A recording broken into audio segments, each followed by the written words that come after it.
Father in heaven, it's no secret at all. When you think of your children, how far they are from home. Two tender tears fall from your eyes, and your cries shake the world. Cannot bear to see you this way. Shalom Aleichem, tudo bem? Estamos começando por aqui mais uma edição do programa Miav Leben, programa de pai para filho. Eu sempre explico e digo que esse programa não é um programa proselitista, mas é um programa feito especialmente para os meus filhos, para a minha família, para a minha filha primogênita Gabriela Dodani, ao Gabriel Kalev, a minha caçula Ariela Recede e a todos os outros quantos queiram ver. Nosso intuito é apenas falarmos sobre a Parashá Hashavua e falarmos palavras de Torá. Qualquer pessoa que assim queira assistir, queira ver, se sentir feliz em estudar com a gente, compartilhar, fique à vontade. O objetivo desse programa é falar sobre a Parashá Hashavua, como eu disse, e na realidade comentarmos, trazermos a mensagem da Torá para o nosso dia a dia, ok? E trazer aí os problemas da vida contemporânea com base na Torá e tirarmos da Torá a aprendizagem para vencermos essas dificuldades do dia a dia da vida contemporânea, ok? Essa semana falando sobre a Parashá Vayeshev, que significa ele se estabeleceu. Vamos falar agora sobre a quinta, a sexta e a sétima aliá e o Maftir. A quinta aliá vai do capítulo 39 até o do Pasuk 1, do versículo 1 até o 6. E a sétima leitura vai do capítulo 39, do Pasuk 7 até o 23. A sétima leitura vai do capítulo 40, do Pasuk 1, do versículo 1. Vamos lá, até o Maftir, até o 18, né? O versículo 19, perdão. E aí o Maftir do capítulo 40, do Pasuk 20 até o 23. Antes de começarmos, vamos falar a bênção da leitura da Torá, para não falarmos palavras de Torá em vão. Baruch atah Adonai Eloheinu melech haolam asher bachar banu mikol ha'amim venat lanu et torato. Baruch atah Adonai noten haTorá. Amém e amém. E Yosef foi levado para o Egito, e Potifar, um dos oficiais do faraó, do Paró, o capitão da guarda, homem egípcio, o comprou dos árabes que o trouxeram para lá. Deus estava com Yosef e ele o fez ter muito sucesso. E em pouco tempo ele já estava trabalhando na própria casa de seu senhor egípcio. Seu senhor percebeu que o nome de Deus estava sempre em seus lábios e que Deus conferira sucesso a tudo que ele fazia. E Yosef ganhou o favor com o seu senhor e em pouco tempo foi designado servo pessoal de seu senhor. Potifar o encarregou de sua casa, dando a Yosef responsabilidade sobre tudo que possuía. Tão logo encarregou Yosef de sua casa e posses, Deus abençoou o egípcio por causa de Yosef.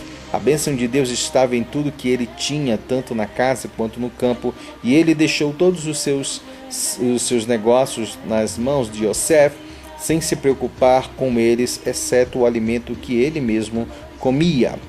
Bem, aqui a gente vê novamente que a Torá para de forma meio que brusca, né? Ela para, dá um stop, e aí volta novamente para o quê? Para a história de Yehudá e Tamar, de Peretz, né? E o outro filho de Yehudá, né? O Zerah e Peretz, ele para ali a história, e aí começa novamente a história do que? A história de Yosef.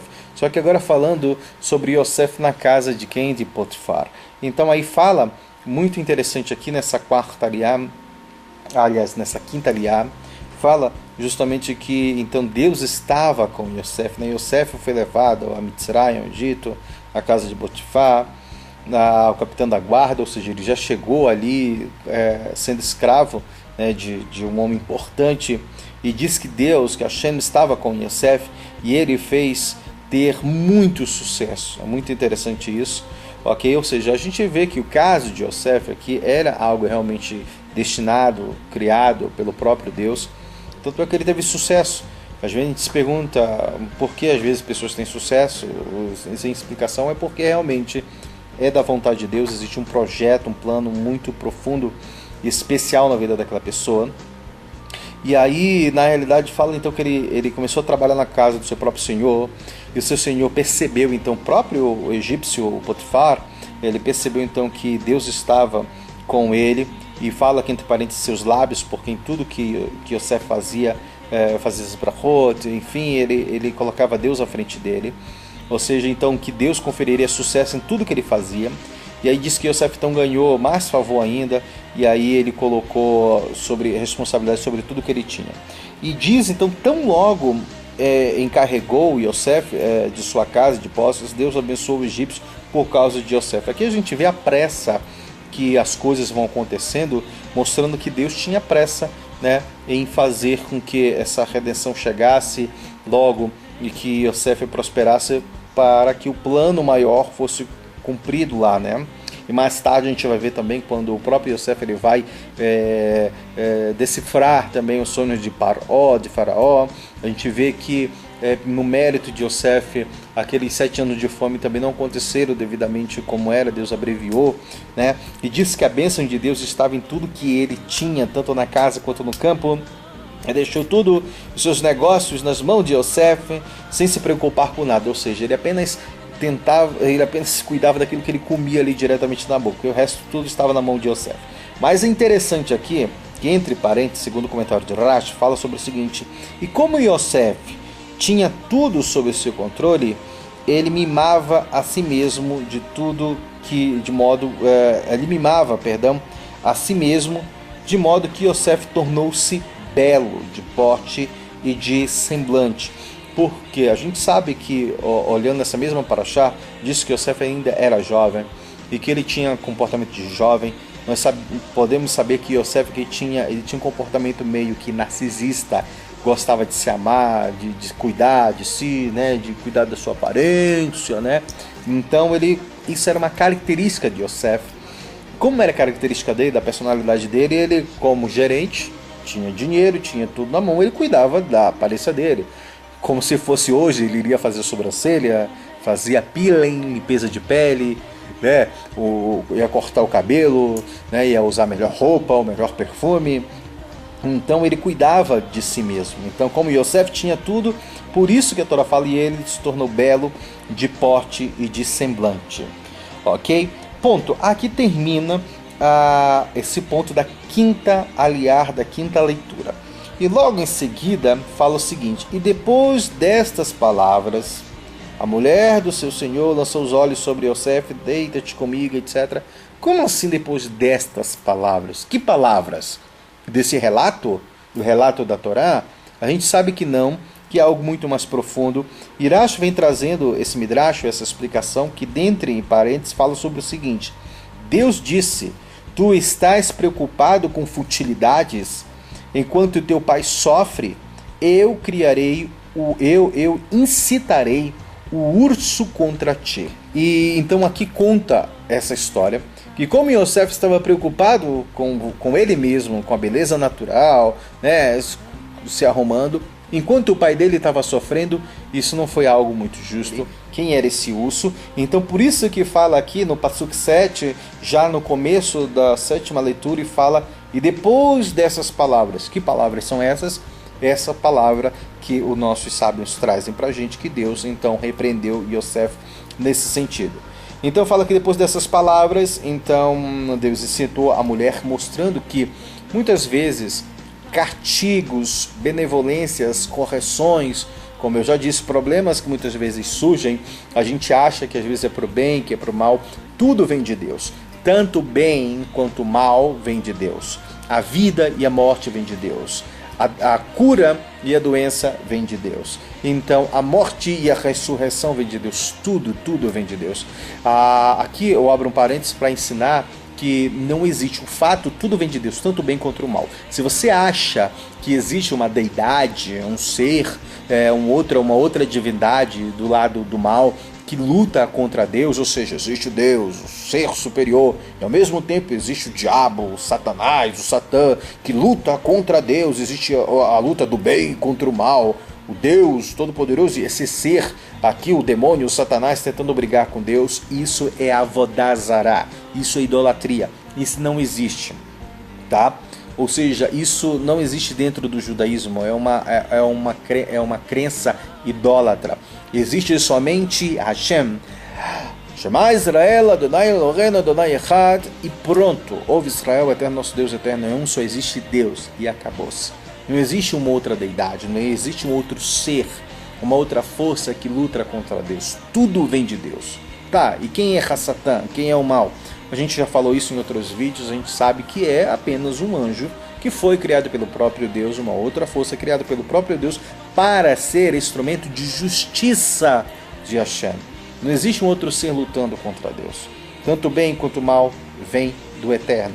Ok? E aqui mostra várias vezes na Torá, na história, que Deus, não é que ele traga o mal para a gente, mas eu sempre falo, aquilo que Deus traz o mal, muitas vezes são brachot, os problemas que vêm sobre a nossa vida são brachot, são bênçãos disfarçadas. Ok? Assim como nós vamos ver agora, o comportamento de Tamar era ruim? Não, foi algo que faz parte de um grande projeto que iria, então, de lá que viria Mashiach. A venda de Yosef pelos irmãos era algo ruim, a descida de José para o Mitzrayim, para o Egito, era ruim, a escravidão do nosso povo em Mitzrayim, no Egito, era ruim, tudo faz parte de um grande projeto. Então aqui é a mesma coisa. E fala que Deus incitou, então, quer dizer, trouxe o próprio, Hashem incitou essa mulher para ir contra Yosef. Por quê? Eu já digo de antemão aqui, porque Yosef deveria cumprir essa meta, deveria cumprir esse destino dele de ir para a prisão, e lá ele interpretar os sonhos, de lá então ele se encontrar com Faraó. Deus poderia fazer isso de uma outra forma, fazer com que José e Yosef chegasse até a liderança como segundo vice-rei do Egito de uma outra forma? Poderia, mas como o ditado diz, Deus escreve certos por linhas tortas, ou seja, pelo hebraico, ele sabe o que ele faz. Então fala aqui que então Hashem citou a mulher, e aí diz que depois dessas palavras, ou seja, dessa repreensão de Deus, a mulher do seu senhor lançou seus olhos sobre Yosef e disse: deita-te comigo. E ela disse, ele inflexivelmente, ou seja, não abriu a mão, recusou. E aí ele argumentou com a mulher de seu senhor: meu senhor nem sequer sabe o que faço em casa, ele confiou-me tudo que possui, ninguém nesta casa tem mais poder do que eu, ele não me proibiu de nada, com exceção a ti, né? A sua mulher. Como eu poderia então cometer tão grande maldade e pecar contra Deus? Ele não coloca o mérito, ou seja, a glória no Senhor dele, mas contra Deus, porque ele sabe que se ele estaria, porque o próprio Hashem assim decretou isso. Ele aí fala, ela falava a Yosef dia a dia, mas ele não lhe prestava atenção, nem mesmo deitava na cama com ela ou ficava com ela. Então, quando em um determinado dia, diz aqui os nossos sábios, que foi um feriado religioso pagão lá dos egípcios, chegou ao Yosef, veio à casa para fazer o seu trabalho, ou seja, mesmo no feriado, aqui ensina algo muito interessante, que mesmo no feriado, que era um feriado goim, um feriado idólatra de Mitzrayim, do Egito, ou dos egípcios, o que é que Yosef estava fazendo? Estava trabalhando. Então, papai, o que é que a gente faz? Natal a gente trabalha? Trabalha. Dia de Ano Novo trabalha? Trabalha. Nos feriados gregorianos, nos feriados que existem no Brasil, a gente trabalha? Sim. E eu ainda falo de uma forma feliz. Primeiro, a gente trabalha por quê? Porque a gente não comemora nenhum feriado idólatra ou nenhum feriado pagão, ok? Segundo, é bom você trabalhar, porque quando você trabalha nesses feriados, enquanto eles estão lá, deixa eles curtirem o Natal, o Ano Novo, os feriados deles, enquanto eles trabalham, a gente trabalha. E quem trabalha no feriado recebe em dobro. Então eu amo trabalhar no feriado, porque além de trabalhar no feriado, a gente recebe em dobro por ser feriado. Nós estamos aqui em dezembro de 2016, Natal e Ano Novo vai cair no feriado. Espero trabalhar nesse feriado, porque trabalhando, além de ser o meu dia de trabalho, eu vou receber, além de ser domingo, é feriado, vou receber em dobro. Ok? Bem, então aqui traz ensinamento pra gente de que a gente não guarda, a gente não comemora, deve ser considerado um dia normal, como qualquer outro. A gente não deve dar importância a esses feriados, respeitar sim, respeite, mas continuar seguindo o nosso calendário. Então, quando houve esse feriado aí de Mitzrayim, veio a casa para fazer então o seu trabalho, né, como dia normal qualquer outro, e nenhum dos serviçais estavam então lá no interior da casa, tá? Porque já que todos estavam então indo para o templo lá do Egito, o templo idólatra, veio então a mulher de Potifar e agarrou pelas roupas. Dorme comigo, ela replicou. E ele correu dela, deixando suas roupas em sua mão, e fugiu para fora. Eu quero abrir um parênteses aqui, que alguns dos nossos rabinos falam sobre o seguinte: por que Yosef fugiu? Gente, ele era um rapaz jovem, estava em plena juventude, não se sabe se ele ainda tinha aqui 17 anos, provavelmente porque ocorreu logo aqui, né? Ele foi vendido, depois chegou a casa e tinha 17 anos. Era um rapaz jovem, com os hormônios à flor da pele, ok? Então, vem uma mulher bonita, né? Com certeza ela era bonita, uma egípcia, filha do teu patrão, mulher cheia do dinheiro, e dá em cima de você. Então dizem que ele correu dela. Por que ele correu?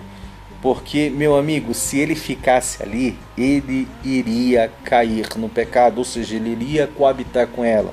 E Yosef ia beijar, ia abraçar, ia deitar, ia fazer tudo o que tinha vontade de um rapaz da idade dele, um jovem da idade dele poderia fazer. Então diz que ele correu, por isso que ele correu, porque se ele ficasse, ele iria cometer o pecado sim, e acabar então adulterando, né, ali com ela, trazendo um mal muito grande. Ele correu por causa disso. Por que ele correu?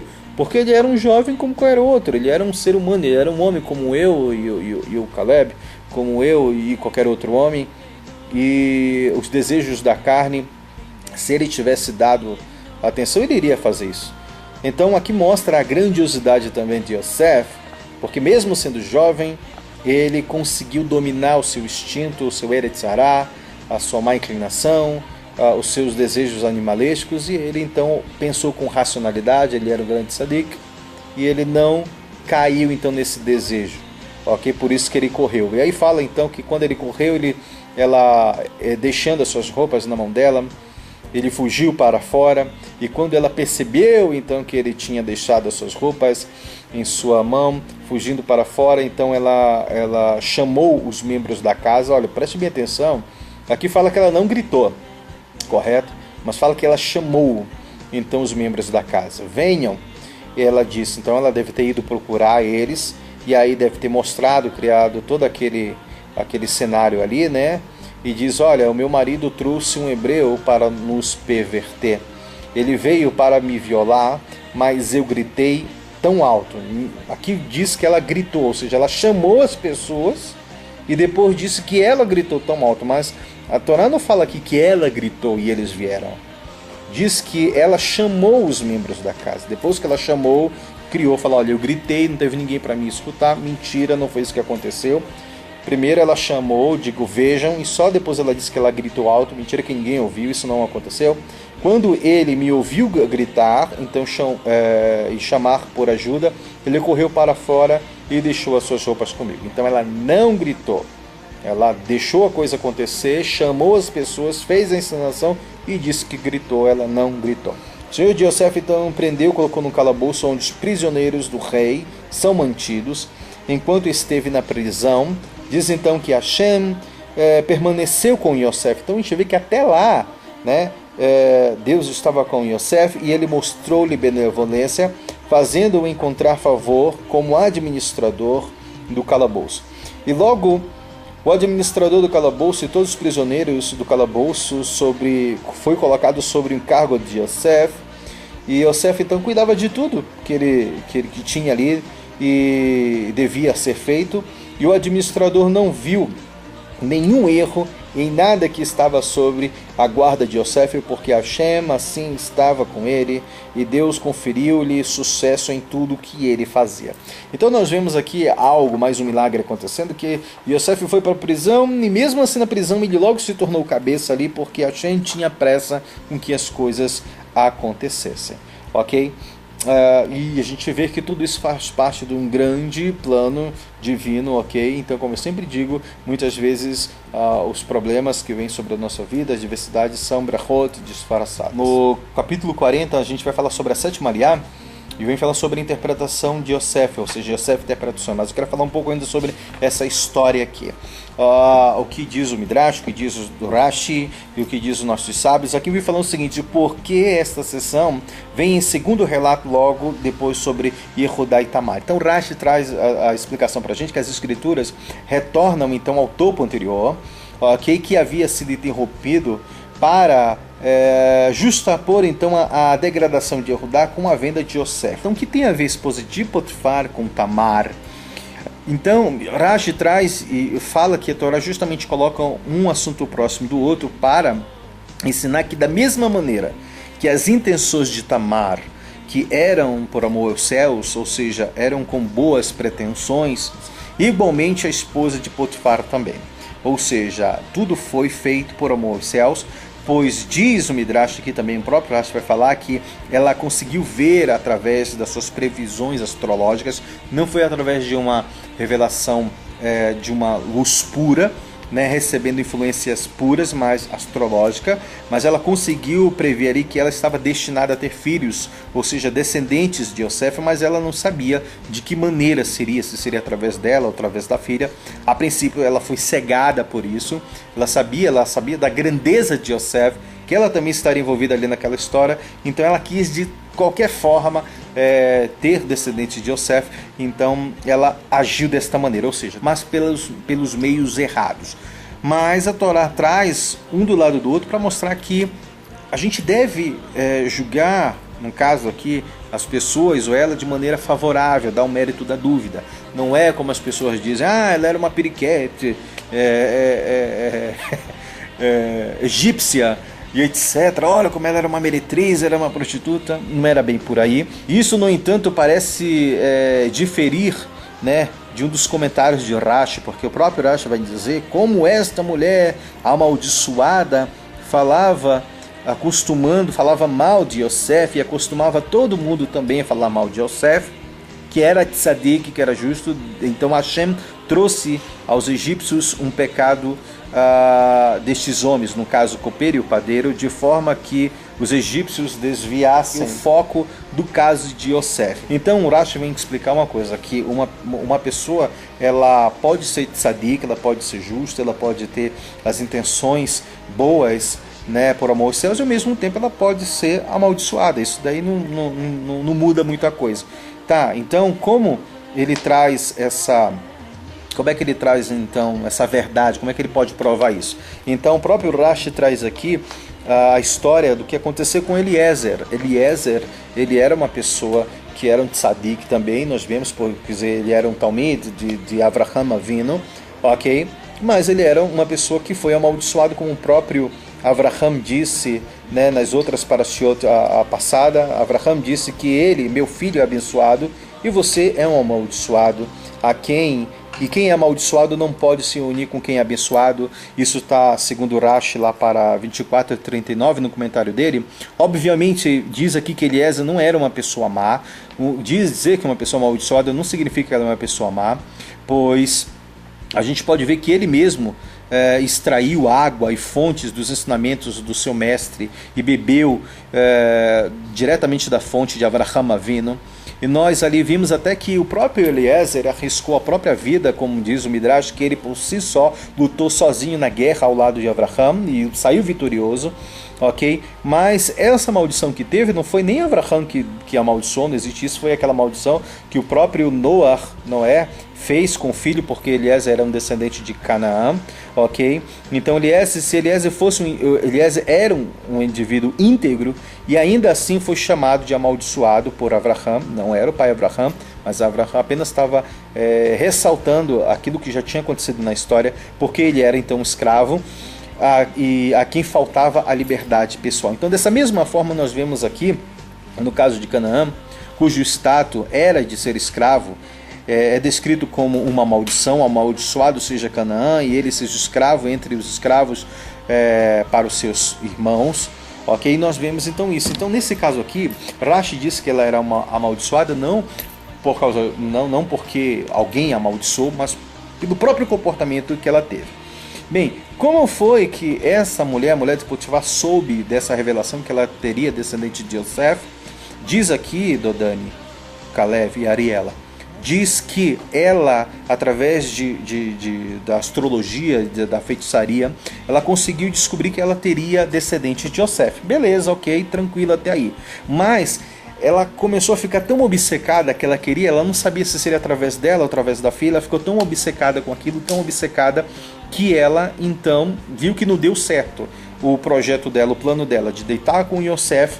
Ela disse, olha, Yosef qualquer hora dessa vai voltar para Eretz Israel, ele vai querer de qualquer forma ir embora, já que ele saiu da casa aqui da gente, então eu vou começar a falar mal dele, porque eu falando mal, ele vai ter que permanecer na cadeia, e permanecendo na cadeia, ele vai passar mais tempo em Mitzrayim, e passando mais tempo em Mitzrayim, ele então vai poder passar esse tempo até que a minha filha cresça, e aí então ele se relacione com ela e através desse relacionamento a gente possa ter então descendentes diretamente de Yosef. Então é nesse sentido que Rashi vem trazendo a questão que eu falei, essa mulher amaldiçoada, pois levava as outras pessoas a falar mal de Yosef.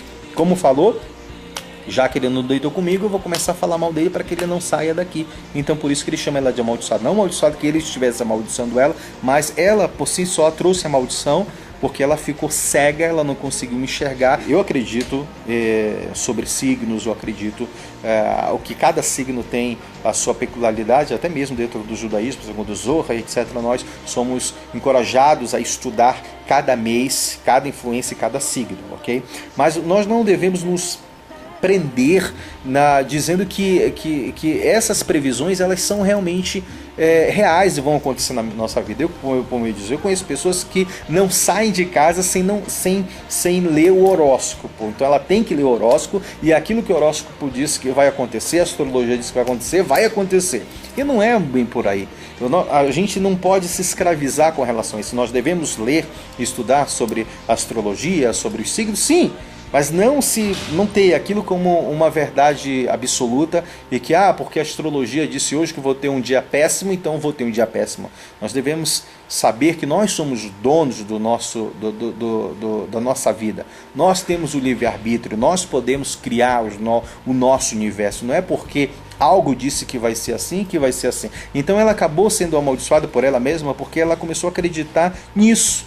Então ela se tornou cega. Então é nesse sentido que Rashi vem trazendo essa explicação. E aqui Rashi também nos traz uma outra explicação que fala, tá? Então por que, na realidade, também vem trazendo ali os sonhos, né? A prisão do padeiro e do copeiro, porque essa prisão está próxima, na realidade, do acontecimento de Yosef.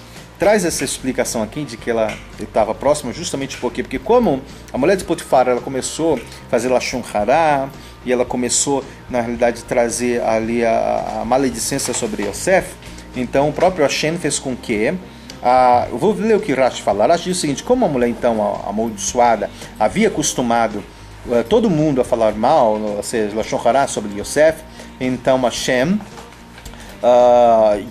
Hashem diz que Yosef era tzadik, era justo, trouxe então aos egípcios esse mesmo pecado sobre eles, ou seja, sobre os homens, o copeiro e o padeiro, ok? De forma que os egípcios desviassem a sua atenção para eles, né? E poupasse então Yosef. Além disso, para que a salvação chegasse a Yosef, o justo, através deles. Então, nós temos um outro ensinamento aqui mostrando que já que tinha uma Lashon Hará, tinha algo aqui, todo mundo dando atenção, olha o que aconteceu na casa de Potifar, então o Eterno desviou, ok, a atenção de Yosef por o que estava acontecendo. Só em última análise, a mensagem que nós podemos aprender final disso é que a gente deve não julgar as pessoas, que existem coisas que acontecem que provavelmente podem ser ruins ao nosso, problemáticos à nossa visão, mas na realidade é feito por amor aos céus, e tudo faz parte do grande projeto divino.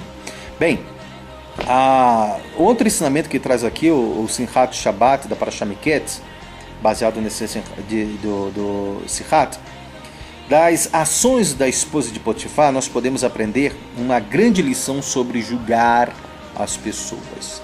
À primeira vista, os atos da esposa de Potifar pareciam totalmente perversos. Não só ela foi a causa da prisão de Yosef, como, além disso, falou mal dele de tal forma que o nome ficou difamado em todo o Egito. Porém, Rashi nos esclarece, como tudo que eu já falei até agora aqui, a verdadeira intenção de que até mesmo essas ações que foram planejadas, elas foram planejadas por amor aos céus, apesar do fato da esposa de Potifar ter crescido dentro de um ambiente corrupto, idólatra de Mitzrayim, do Egito.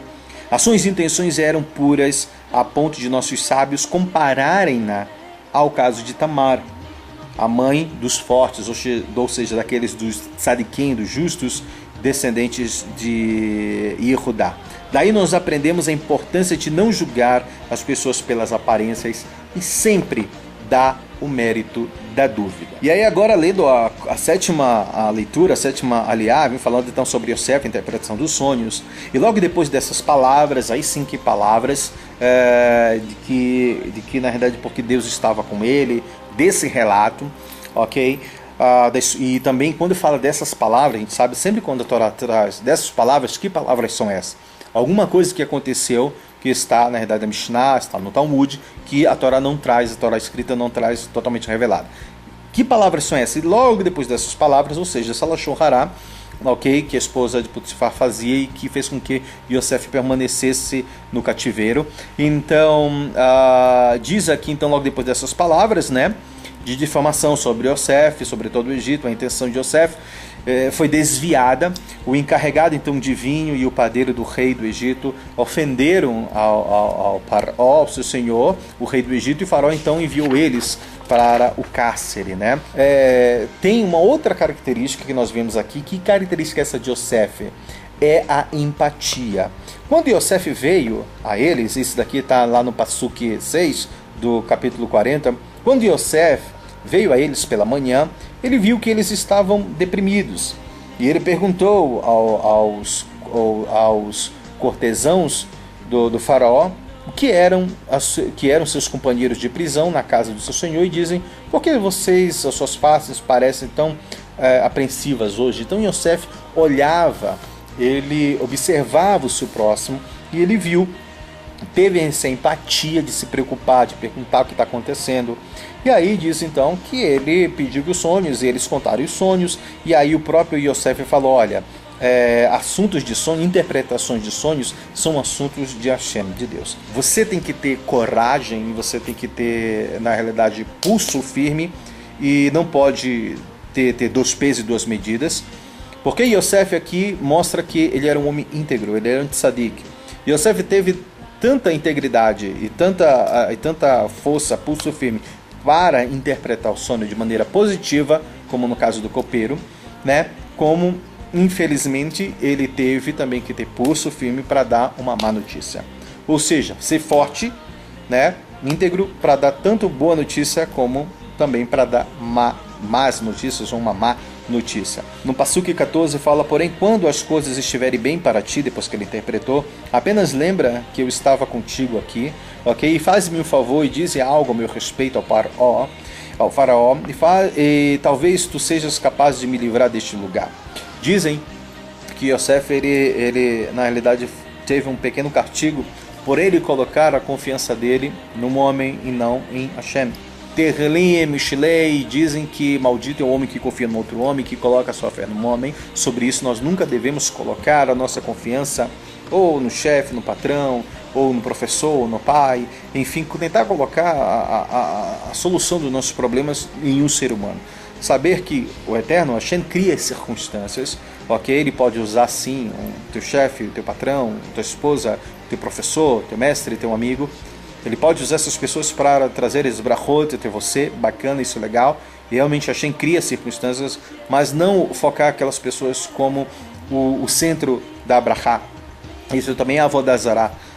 Nós sabemos que na nossa vida e no mundo existiram e existem pessoas que são tzadikim, são justos, pessoas que nós chamamos até de santos, né? Mas não devemos focar ok, as brachot que nós recebemos naquela pessoa. Isso é a avodah zará, a idolatria, mas que sim, através dessas pessoas, nós podemos sim receber, podemos ser abraçados, podemos ser abençoados, sim, sem problema nenhum, mas nunca focar nela. Mas aí termina no Passuco 23, que diz: mas naquele dia, o copeiro-chefe não lembrou de Yosef, ele esqueceu tudo a seu respeito. E entre parênteses também fala, mais tarde também, ele esqueceu. Então vem falando justamente sobre isso, Rashi vem trazendo o seguinte, que na realidade, pelo fato de Yosef ter acreditado mais nos homens, ele então foi acrescido, ele na verdade ficou mais 2 anos na cadeia, era para ser 3, mas ele ficou mais 2 anos. Agora você faz a pergunta, tá, mas como Yosef fez a interpretação, não poderia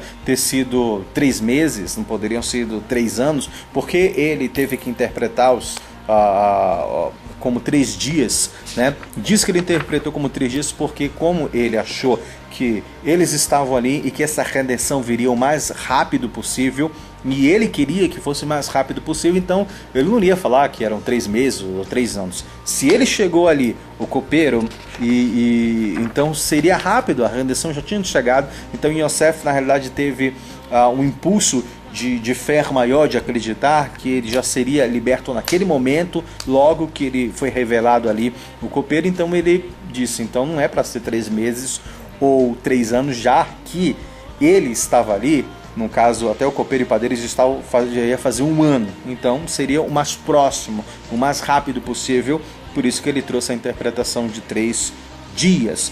Só que aí fala que como ele deu demasiadamente o crédito e confiou muito mais na salvação que poderia vir do copeiro e não atribuiu isso a Hashem, então por causa disso ele teve decretado mais 3 anos para ficar lá na prisão, e foi isso que aconteceu. Mas aí como o ato de benevolência, a grandeza de Hashem é maior do que a severidade, Rashi também nos traz a questão seguinte, assim como o ensinamento de Rashi trouxe lá na Parashá de Noah, que quando Hashem trouxe então o dilúvio sobre a terra, ele começou com uma chuva fraca e depois se tornou o dilúvio, da mesma forma, mas Hashem então reduziu essa punição para 2 anos, mostrando assim, escreve que Yosef ficou na prisão apenas só 2 anos e alguns dias, ele permaneceu durante 2 anos e mais alguns dias, mostrando que essa graça, essa misericórdia de Hashem foram considerados como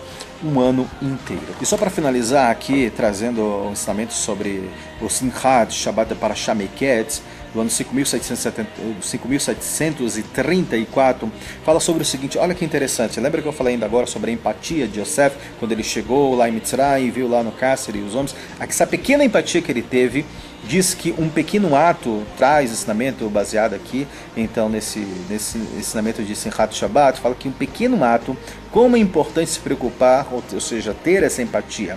Nunca devemos subestimar o poder desse único ato de bondade. Foi um pequeno ato de bondade que Yosef teve e que resultou no que? Resultou então nesse grande livramento e salvação que todo Mitzrayim, todo o Egito teve com a subida de Yosef ao cargo de 2º rei depois de Paró.